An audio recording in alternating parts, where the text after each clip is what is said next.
Hi, this is Greg from Explorer Maps in Missoula, Montana. We're excited to collaborate with the Trail Less Traveled, helping connect people and place through art and storytelling. Thanks for listening.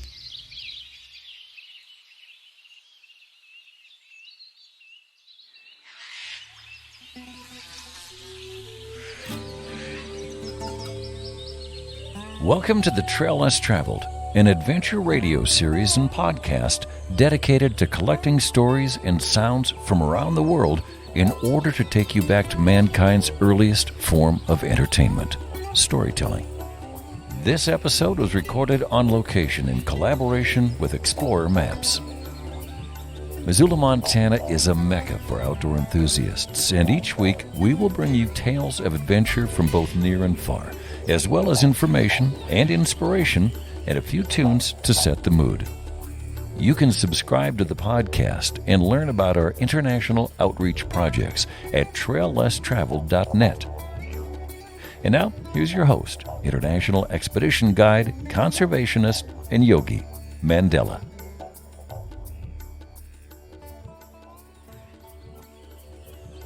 We are on location on the Frederico River, which is between St. Simon's Island and Brunswick, Georgia. We are sitting on the boat Tranquility, which is 29 feet long. The owners, Kate Zeider and Fabio Brunazzi.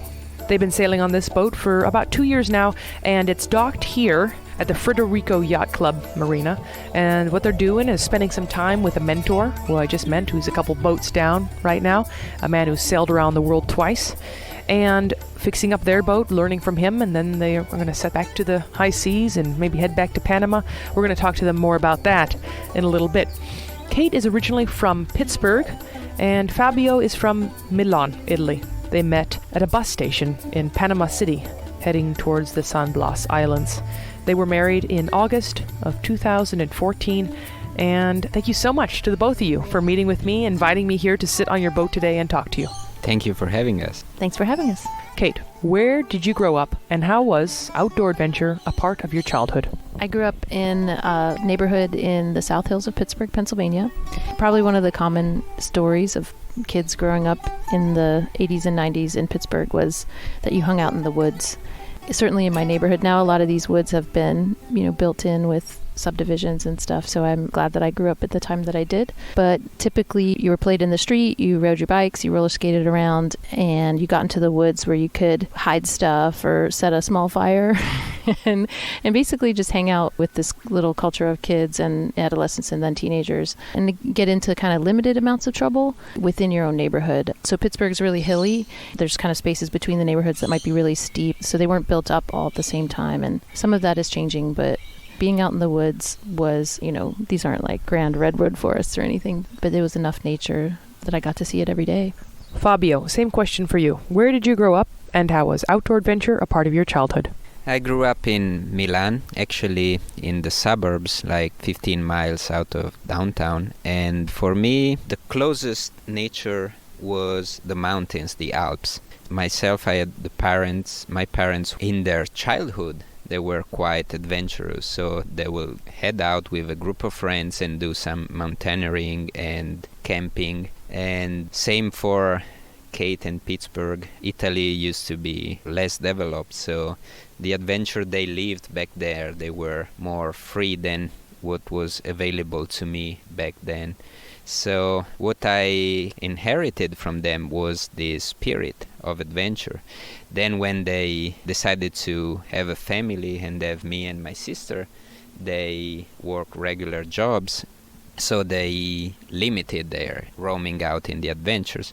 But they will take us in weekend trips and camping. We also had a house in the mountains where we spent some times with friends, and also going to Sardinia, for example, which is a wonderful beach place in Italy. We wouldn't just go to the beach regularly. We would hike to the beach for an hour and a half, bringing sandwiches and water and everything we couldn't find on our way. So that gave me a good amount of interest. And right now I'm living the life that my parents may wanted to live, the adventure they may wanted to live. I'd like for both of you guys to really take us there.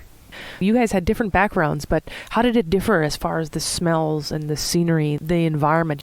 I remember particularly one of our favorite beach was called Cala Goloritze.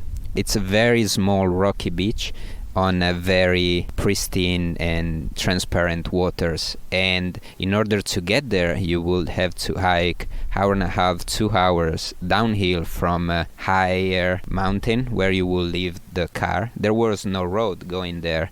It was very hot. It was August in the summer and very arid.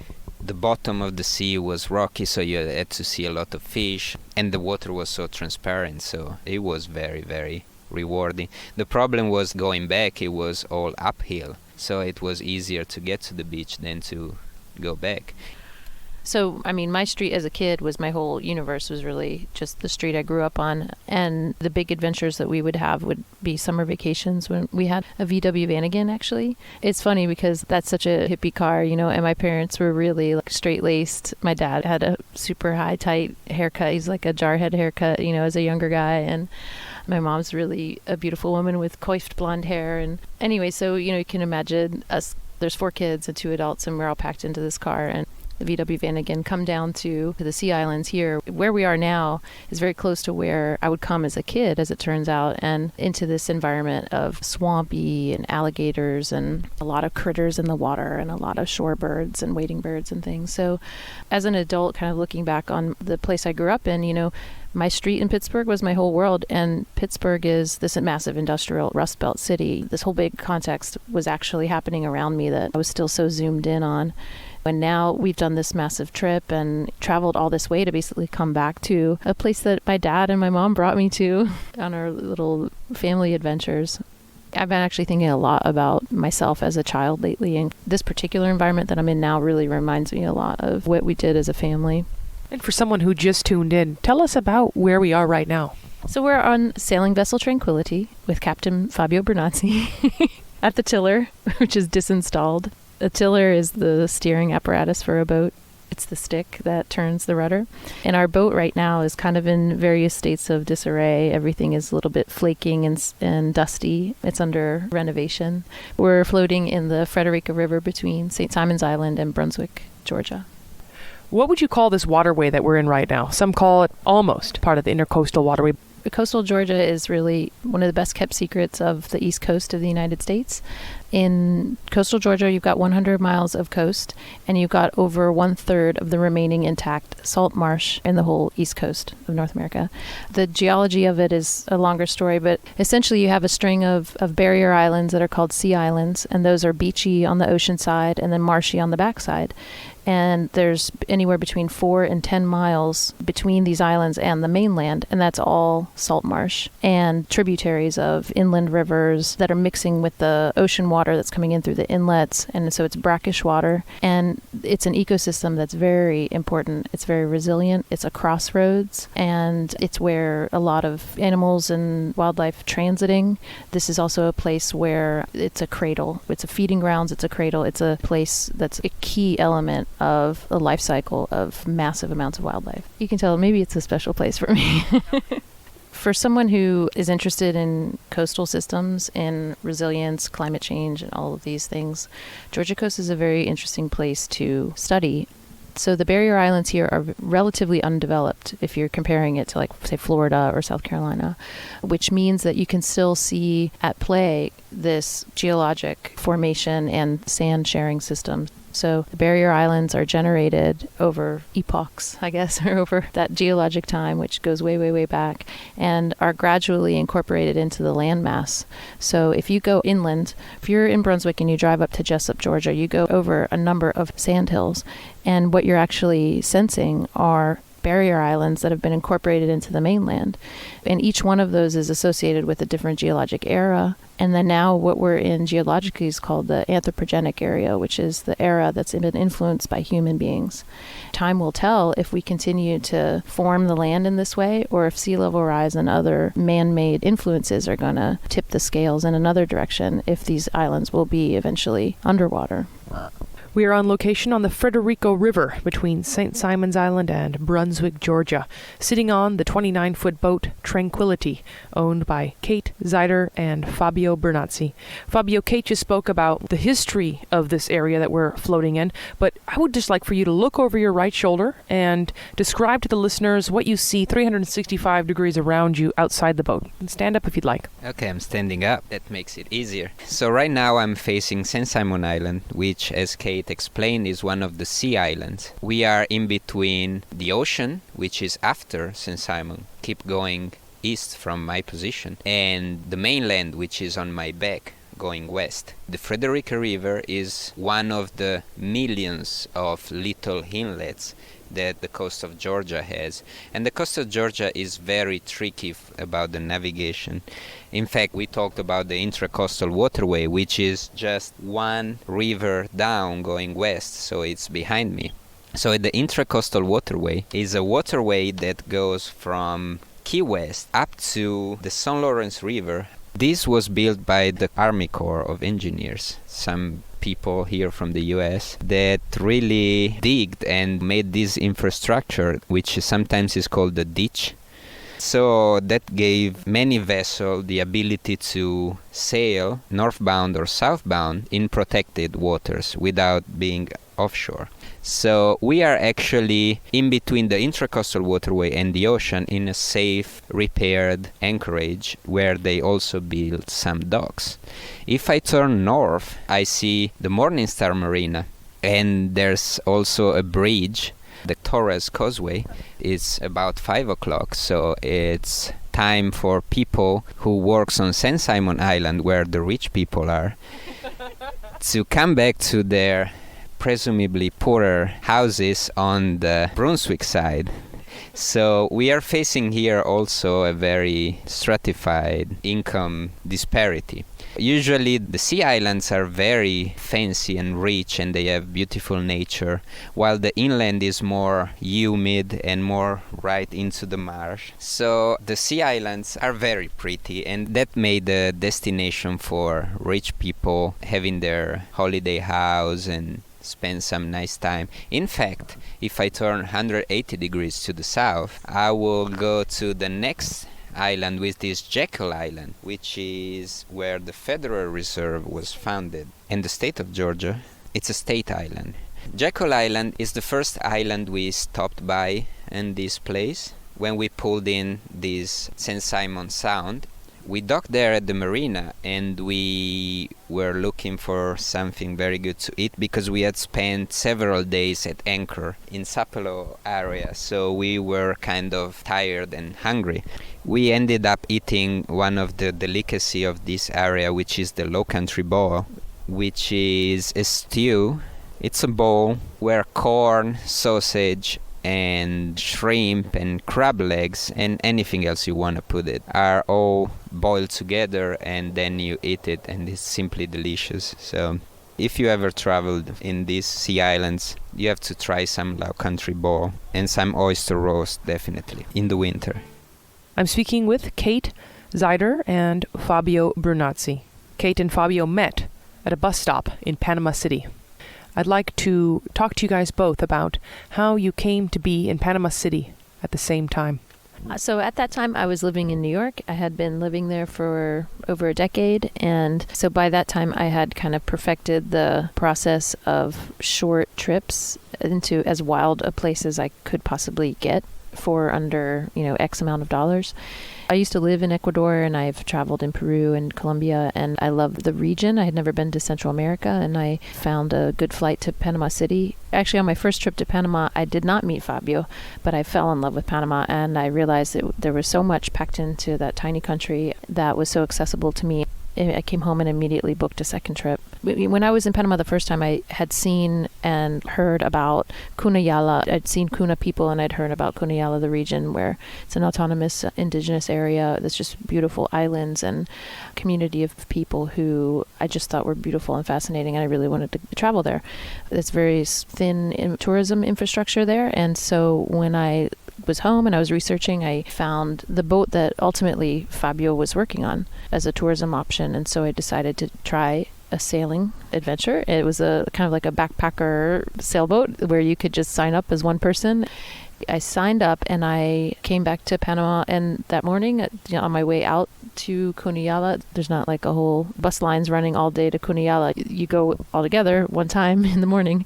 The pickup spot was on a corner outside of the park in the neighborhood Cangrejo, and so there was another person standing there in the dark. It turned out to be Fabio. Our bus driver turned out to be late.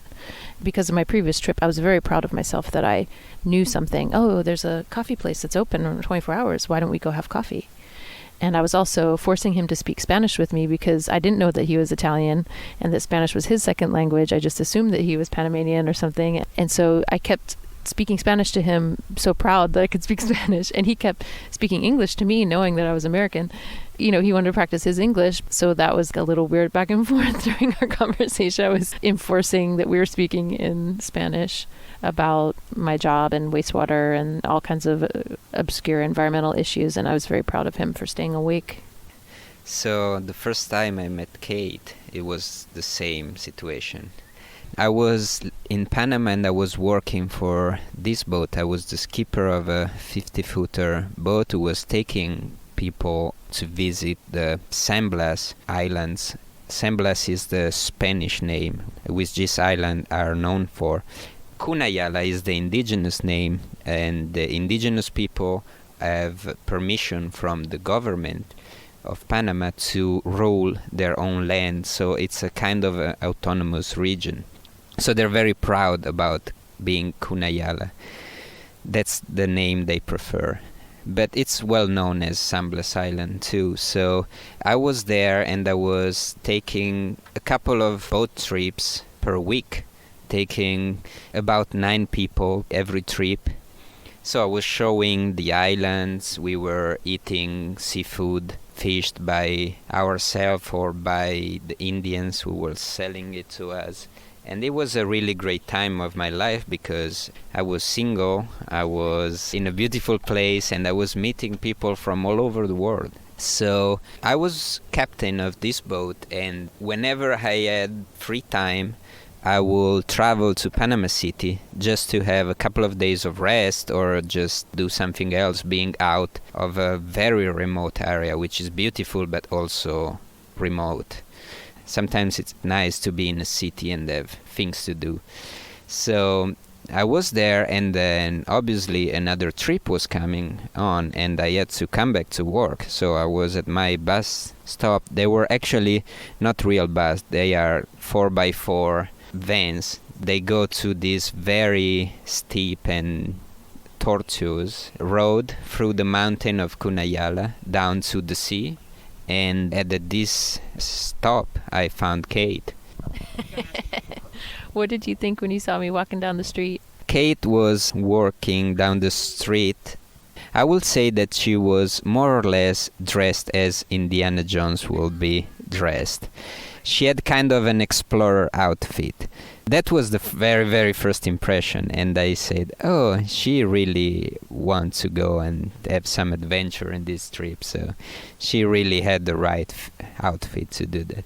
Yeah, I was positively impressed by this first appearance and also kind of looking weird there. But it was 5 a.m, so my senses were not very aware. So what you thought when you saw this guy waiting for the bus? I'd actually already seen your picture when I booked on the website, and so I was looking forward to meeting Fabio already. We are sitting here on location on Kate and Fabio's boat, Tranquility. It's a 29-foot sailing boat. We're sitting on the Frederico River, which is between St. Simon's Island and Brunswick, Georgia. I'd like to talk to you guys now about this place that you were both heading to after you met at the bus stop, and fast forward a few years, you ended up getting married August of 2014. Congratulations. It's an honor and a privilege to be on a newlyweds boat. It's beautiful. It's great. I'm excited for you guys. I'd like to talk to you about this place that you were heading to in more detail, the San Blas Islands and the people that live there. And take us there. The San Blas Island, also known as Kuna Yala, is a group of more than 300 islands that is on the Caribbean side. It's between Panama City and Colombia. It's right at the border. Those islands are very near to the coast, so the mainland is basically a virgin forest, like completely pristine forest. In fact, there's no road that connects Colombia to Panama. My understanding of Darien Gap, although I have not been there myself, is that I've lived in Quito, Ecuador, and met a lot of people on the Gringo Trail, basically is what it's called, right? It's just too wild. There's a deep ravine, and it's not passable. Also, from what I understand about the boat trip between Colombia and Panama, it's also not a pleasure cruise. I've heard it's been pretty rough at times, too, so it's not an easy trip either way. If you want to go from Panama to Colombia or vice versa, you can either fly or you can take a boat. In fact, there are a lot of people who go on a boat trip from Panama to Colombia through the Samblas Islands, which are very beautiful.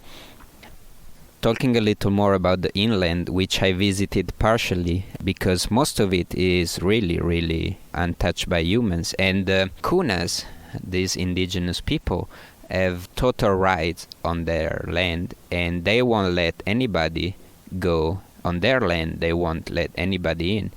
And, rumor says that there's gold in these rivers that come down from the mountains, and they don't mind it. They are not attracted by money. They don't have this desire, and they really are in a challenging situation because of sea rising. So all these islands that are up to 15 miles to the coast, there's the closest islands are usually at the mouth of rivers for the access to fresh water. They have populous villages. The density of their villages is incredible. Like on a tiny island, there might be 300 to 500 people living in small bamboo huts. The islands that are more kind of the barrier islands towards the end of the reef are used more as farms for coconuts. So there will be one family taking care of all the farmland and harvesting coconuts and trading that with Colombian boats that come along the islands, bringing other goods like sugar and anything they will exchange for coconut. It's a very interesting place. The Kuna people have very intact culture. I had the chance to learn a lot about Kunas because my first mate on board the boat I was working was a Kuna. His name is Dino. Sometimes with this boat, Kate and I really think that we want to go back there and spend some time with the Kunas because it's a really great time over there. It's a very protected area, and the life is so simple. People really don't have much, and they still are very happy, and they live very long. There's people pass easily the 100 years of age. It's a very good way of life, I have to say. I'm really proud of the Kunas. What do you guys think that we can learn in this civilization that we're at right now? We have got big fancy houses over here on St. Simon's Island and semi-large fancy houses over in Brunswick, and life's a bit more complicated. So what can we learn in the United States from the Kuna people? I think the one thing central to our boat project here that we picked up there and also by traveling elsewhere is this idea of renouncing. In order to live on a boat this size, you just have to get rid of almost everything you own. You just really can't have many attachments. So, in fact, that was one of the things that impressed me so much with him. I had this fantasy of going to Kuna Yala and being like, wow, like seeing this place, and there's a lot of beauty there. And then whenever I got there and he's living there full time and working, I'm like, wow, this guy figured it out. Like, how did he do this, And it really had a lot to do with letting go of a lot of his life in Italy. He didn't let go to his relationships. He's still so close with his family and friends, but, he let go of the suits and the ties, and his mom still has a lot of them in his closet when he goes home, and he looks very good when he puts them on. But the physical objects do weigh you down, and the responsibilities involved with a big property and lots of very expensive things and protecting those things, and wanting more things once you have those things. I mean, that stuff just doesn't exist there. And the idea of what you have being enough releases you from, so much wanting. And I still struggle with that because I want stability, and we just got married. If we want to have a family, I get very caught up in like, we can't do that. We don't have enough stability, or we don't have enough. And to me, that translates to money. Stability equals money in my society. So I still kind of struggle with that, but I think that seed was planted there. And I see it in other elements of my family. So here we are, he's younger than me. I'm living in New York and I'm employed and I'm kind of have a normal life, and then I jettison everything to buy a boat and shove off with this guy. You'd imagine maybe my family would be a little irked or a little questioning of this person. And my family really loves Fabio. And in particular, we have champions in my aunt is a Franciscan nun.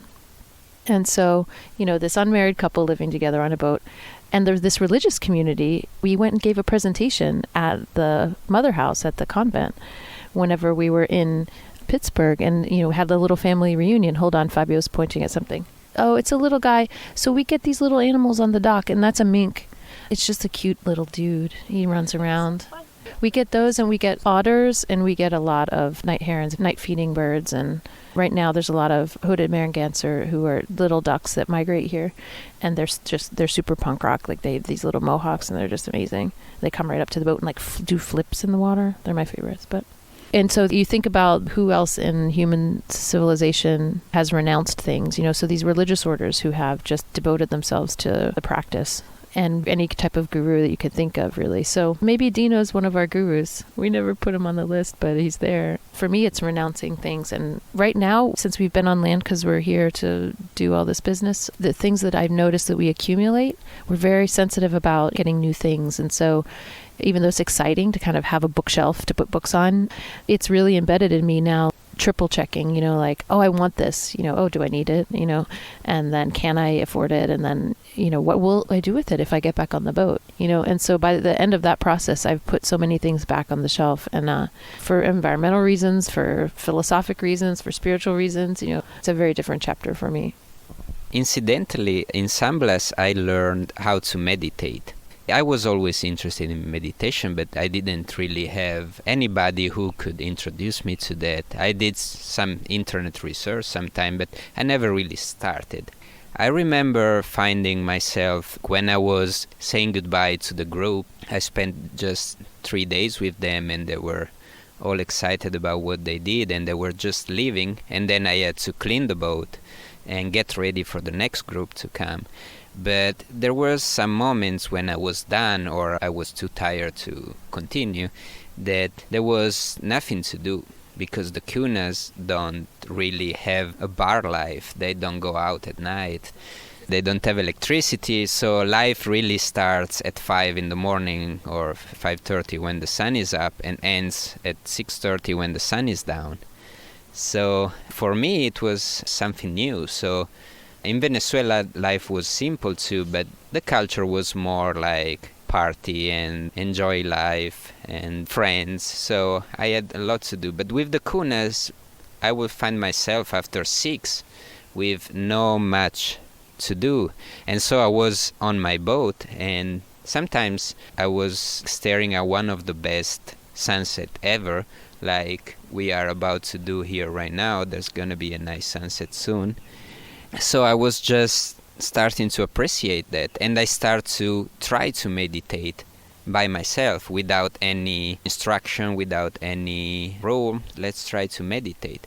And then when I moved to the States, I was in Newport, Rhode Island, and I found a group that was a Zen meditation group, which was giving instruction and having sitting meditation weekly. And then I started, and I found it very, very similar with the thing I was doing there. So simple type of life really gave me time to appreciate the present I was living in. So that was really interesting for me. Hello, this is Greg Robitaille from Explorer Maps in Missoula, Montana. For as long as I can remember, I have been amazed at how my brother Chris turns his creative thoughts into the most incredible art imaginable. When we were young kids growing up in Toronto, one day our mom said, "Chris, please go take a nap." But as fate would have it, I think we heard Mom say, "Chris, go make a map." And thus, I like to think that's when Explore Maps was born. Many years later, we have now rendered more than 60 hand-drawn artistic story maps of travel destinations worldwide, all created with the intention of connecting people and place and helping communities raise awareness for the conservation of our public lands and the wildlife and distinct cultures that inhabit these amazing areas.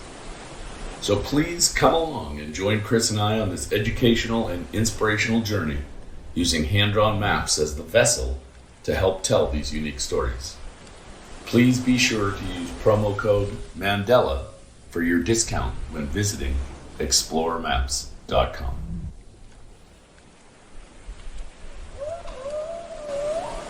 I'm speaking with Kate Zeider and Fabio Brunazzi. Kate's originally from Pittsburgh, and Fabio is from Italy. We're recording on the boat. The sun has just set. Kate has a degree in biology and environmental planning. Fabio, a degree in psychology. They have been sailing in this boat for just over 2 years. Fabio has about 6 years of sailing experience, and Kate 4. Kate went to a sailing school in New York City after meeting Fabio. I'd like to now talk to you, Kate, about some current environmental issues, specifically about seawater levels rising.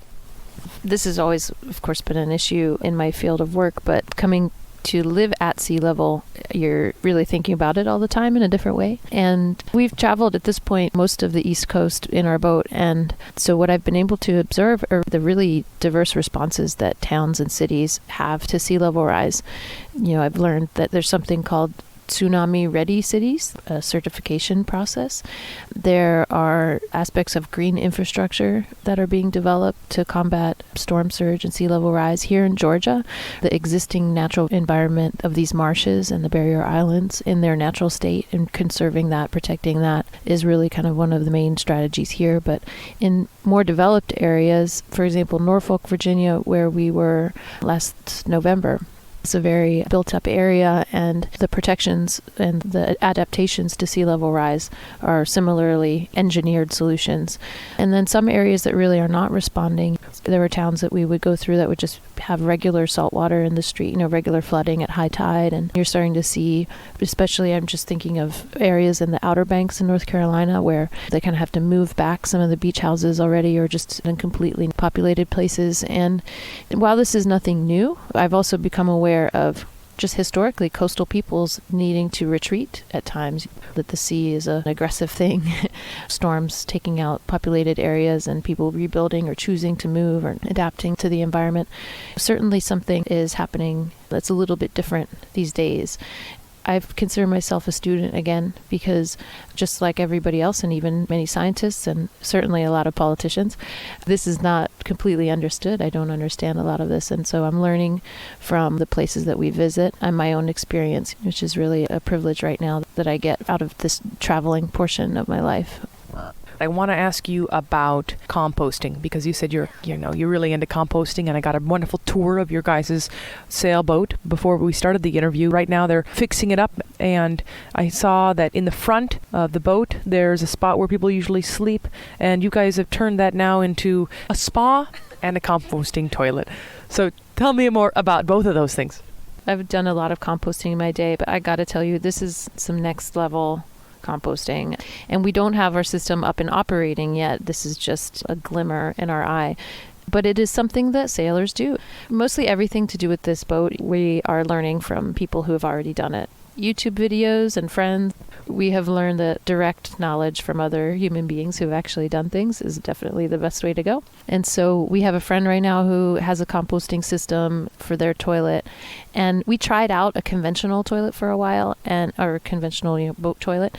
And it's just gross. I just got to say, ladies, if you're going to live on a boat, call me, because I got to tell you, since compost toilet on a boat sounds like a horror, I am hopeful. I trust enough the compost decomposition process to feel like it's going to be a step up.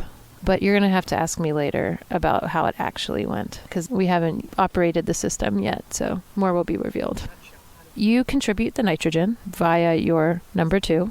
And then you need to incorporate carbon and a dry material. So sawdust is something that's readily available.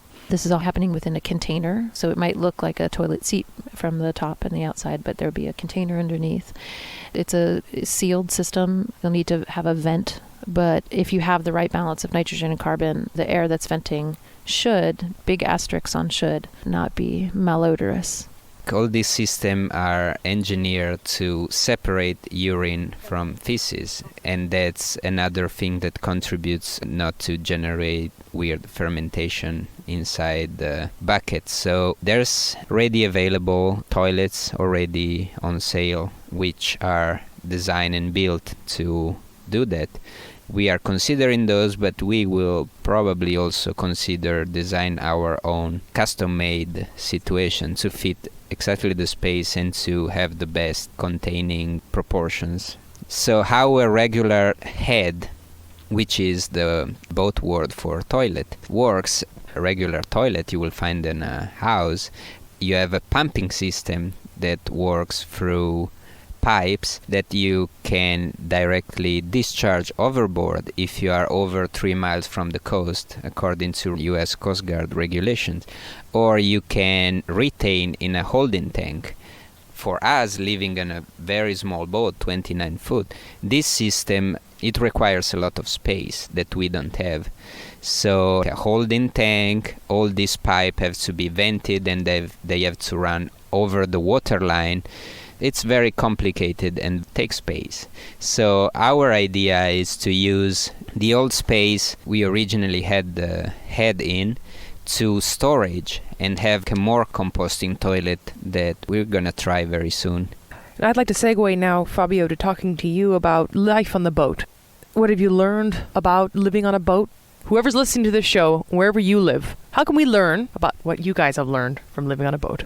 Okay, so one of the very first insight you have after you live for a long time on a boat is that trash counts. You actually generate trash, and you're gonna end up carrying your own trash because there's no way to dispose it unless you wanna discharge it, but that's pretty lame and very sick. So another strategy whenever you're provisioning and packing your boat is try to avoid packaging that then you will have to deal with.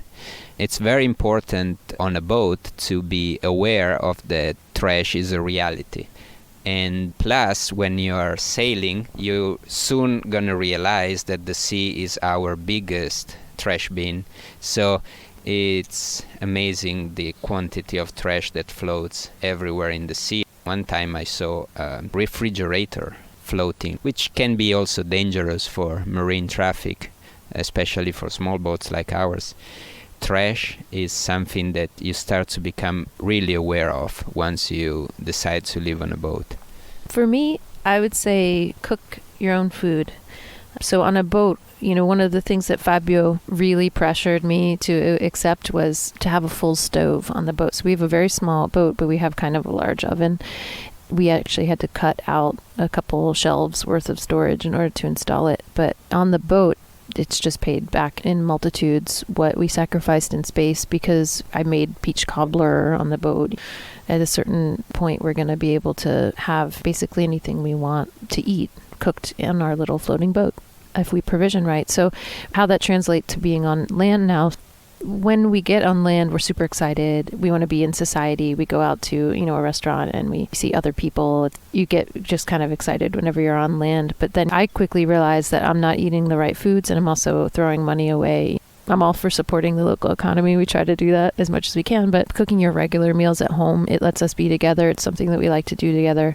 It's the mainstay of our social life. It's kind of how we can say thank you or say that we appreciate people, and we can make them dinner. And typically you just have total control over what you put in your body, and you can make a lot of better choices about your health. So on the boat, we have no choice but to cook our own food, but it's good that we kind of went through that boot camp, because now we can kind of cook in any kitchen.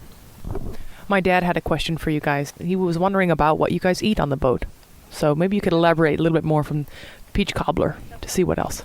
I always try to eat whatever is available and fresh. Obviously, a good thing we can eat is pasta. Last year we left the 17th of November from New Bedford, Massachusetts, and we started to sail south because the winter was coming, and it was very, very tough. The icy gales start to blow and we had to move fast. So we start to eat a lot. And when I mean a lot, we were constantly hungry. And we usually were keeping a piece of salt pork in the bilge. It was called floor pork because it was lying under the floor, which is, relatively fresh part of the boat. So it can be used, especially in winter, to keep food. So we were just eating everything in pork fat and still losing weight. We were very skinny, by the way. And that's what we learned, that actually a good diet is to live outdoor, because your body will actually need to provide the calories you otherwise won't use if you sit in the house or you stay at the office. So that's a very, very important lesson we learned from this winter trip.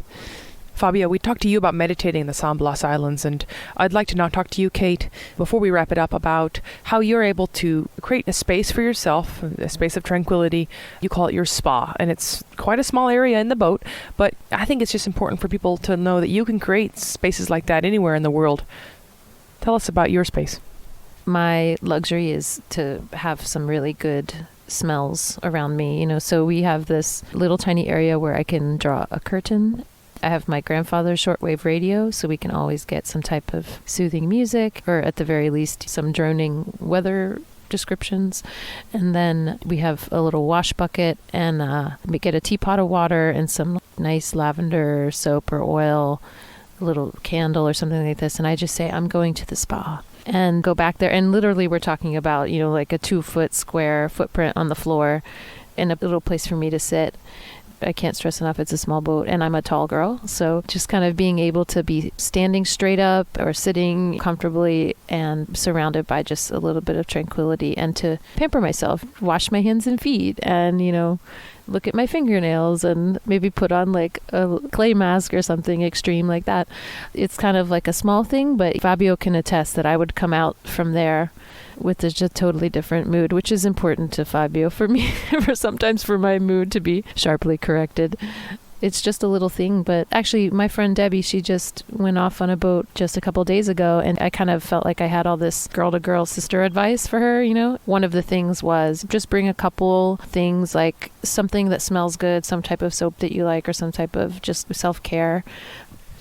We've been here on location on the boat Tranquility, which is floating on the Frederico River between St. Simon's Island and Brunswick, Georgia. Thank you so much, Kate and Fabio, for letting me speak with you today on your boat. Thank you so much. Thank you. I'd like to end the show with 3 outdoor adventure tips from each of you. Okay, one important thing is stay dry as much as you can. We learned it so much. It's better to be dry than wet. I would start a collection of bandanas right away, because you could use them to wrap your sandwich or wipe your nose, anything. Save all the bandanas you can. Eat warm food if you can. Eat cold food if you don't have any warm food.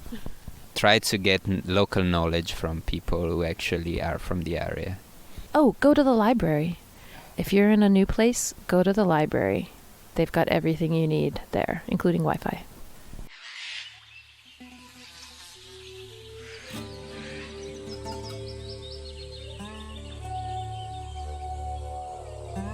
Namaste Missoula, Mandela here, your host of The Trail Less Traveled, the community source for adventure and conservation, information and inspiration. The show premieres every Sunday night at 6 Mountain Time, streaming live at trail1033.com. If you missed the premiere, you can find the Trail Less Traveled podcast everywhere podcasts are found. The Trail Less Traveled is a radio and podcast series dedicated to collecting stories and sounds from some of the most remote locations around the world, in order to bring you, the listener, back to mankind's earliest form of entertainment, storytelling. We are incredibly excited to be collaborating with Explorer Maps, a small family business based in Missoula, Montana. Explorer Maps and the Trail Less Traveled are working together to bring cartography to life through storytelling, conservation, culture, history, and art. As members of 1% for the Planet, Explorer Maps donates a percentage of proceeds from every product sold to a variety of nonprofit organizations around the world. To date, Explore Maps has donated more than $150,000 to more than 40 different organizations since they began in 2012. Through this unique relationship between Explore Maps and the Trail Less Traveled, we will continue our commitment toward connecting people and place by raising awareness for conservation of wildlife and wild places. You can get involved by supporting Explore Maps. They have over 60 hand-drawn story maps. They will be opening their world headquarters in Missoula, located on the corner of Inez and 3rd Street. And I hope to see you at the grand opening, because I'm currently in Africa and I'm working on a project with Game Rangers International in Zambia, and I will be providing a free multimedia adventure presentation at the new Explore Map store on Saturday, November 18th at 7 p.m. If you've ever had a question for me regarding adventure, travel, or the past 20 years of recording the Trail Less Traveled, this would be a great opportunity to come and ask me a question in person. So set the date, Saturday, November 18th at 7 p.m. I will see you at the new Explore Maps store. That's it for this week's adventure, my friends in Missoula and around the world. Until next week, please remember, conservation is not a spectator sport. Living in Missoula is a privilege, and with privilege comes responsibility. Please get informed and get engaged. Use your voice on behalf of wildlife and wild places. If you think you're too small to make a difference, you've never spent the night with a mosquito.